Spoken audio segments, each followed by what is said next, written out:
منصور بن معتمر نے بیان کیا کہ ان سے عامر شعبی نے، ان سے براء بن عازب رضی اللہ عنہ نے، انہوں نے فرمایا کہ نبی کریم صلی اللہ علیہ وسلم نے بقرعید کے دن نماز کے بعد خطبہ سنایا اور فرمایا کہ جس نے ہماری طرح نماز پڑھی اور ہماری طرح کی قربانی کی، اس کی قربانی درست ہوئی، لیکن جس نے نماز سے پہلے قربانی کی تو وہ ذبیحہ صرف گوشت کھانے کے لیے ہوگا۔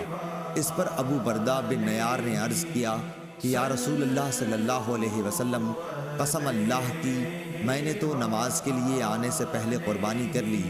میں نے یہ سمجھا کہ آج کا دن کھانے پینے کا دن ہے، اسی لیے میں نے جلدی کی اور خود بھی کھایا اور گھر والوں کو اور پڑوسیوں کو بھی کھلایا۔